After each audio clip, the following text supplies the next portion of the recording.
Let's meet Dania Akeel, last year's runner-up in the T3 Prototype Baja World Cup. A cautious start in today's prologue, but ready to race. My name is Dania Akeel. I am a rally driver here from Saudi. I have done the Baja World Cup for 2 seasons now. Last year I finished in second, and this year I'm happy to be back in 2023. There's a lot of really good competition this year, it seems, and I'm really looking forward to it.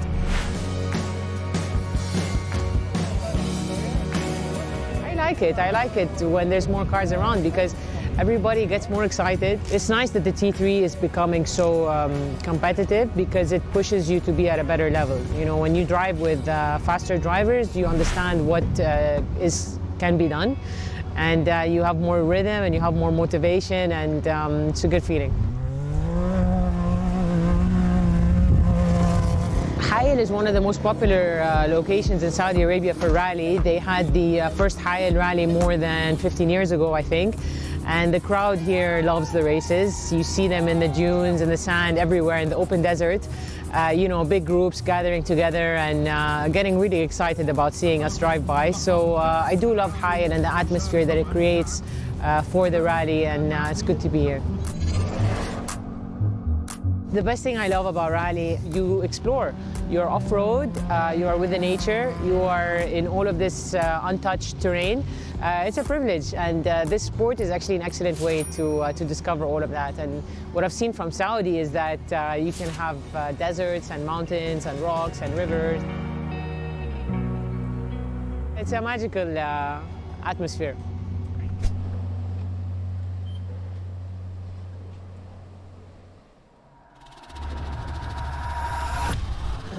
Prologues must never be taken lightly, and the national classes always give it their all. Sadly, Metab and Badr's racing world turned upside down. Thankfully, the drivers are okay, but the Nissan Patrol more than a little bruised. But with the help of the locals, they managed to finish the 4-kilometre prologue, but 22 minutes down.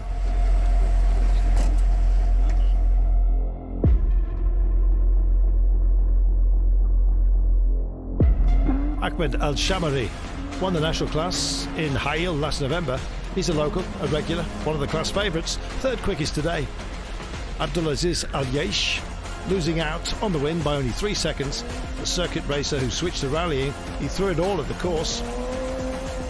Al-Ramali triumphant though, winning time for the 4 kilometres, 3 minutes 23.5. The national class, always the closest fought division. The first big test of Hayel 2023. Familiar terrain for some, but 230 kilometres to be mastered. It produced some amazing action to go with the views around Juba in the northwest of Hayel. Well, there was a party atmosphere before the start in this ancient city, but it was the young that were enjoying themselves the most. Getting close to the stars, they were having fun. Not so happy was Abdullah Al-Aisheh. It didn't look good for the day one winner. Battery problems in the prologue. Martin, can you push me with the bike? And more problems today. Luckily for him, Martin Chalmers helped him out. Worries remain though that he might not get going at refuelling. Luckily he did, and he went on to finish third. It's amazing what a bit of adrenaline can do. He was absolutely flying.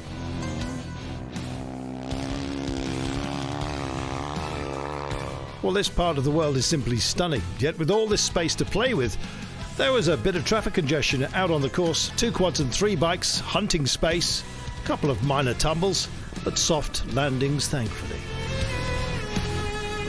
Arihani won the Toyota Saudi Championship on bikes in 2002. Terrific performance today, top 5 and flying once again. The usual mix of quads and bikes doing battle, all very closely matched in this terrain.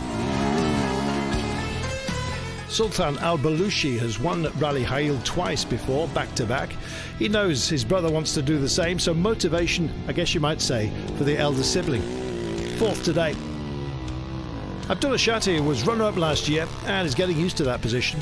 Riding the day with his MX Ride Dubai friends, he said he enjoyed himself, but he would have been happy with another 2.5 minutes. Someone else found that time.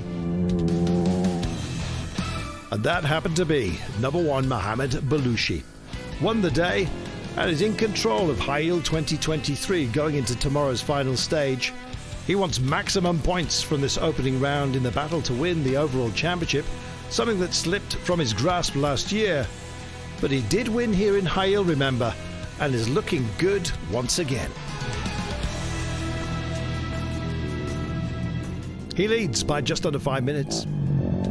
It caught me by surprise. By kilometer 16, I was leading and I did everything, all the job. And I was not ready for this, but managed to not make many mistakes. I'm here. I'm waiting now for the guys to arrive. And all he's got to do is do it again. Remarkable rider. Destiny in his hands.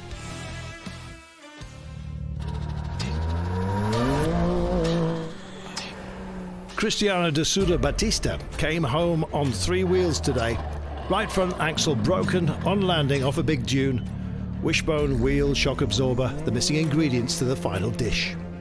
Well, a tremendous battle raged all day between the 2 main rivals, Yashi Zaidan and Salah Abdullah Al Saif. Running 3rd and 4th overall, but crucially battling for dominance in the T3 class. Both with local knowledge of the conditions, both very closely matched. It was natural that they found each other out on course and had a fight that lasted almost the entire stage. Zaidan won this particular battle, 3rd home on the day. And sure, Al Saif may have lost the battle this time, but was delighted by the contest. He said, thank God we finished the first stage. It was difficult. Many different kinds of dunes we tried to push. I guess P2 in the class is pretty good. Our aim, of course, is to win the class on the final stage.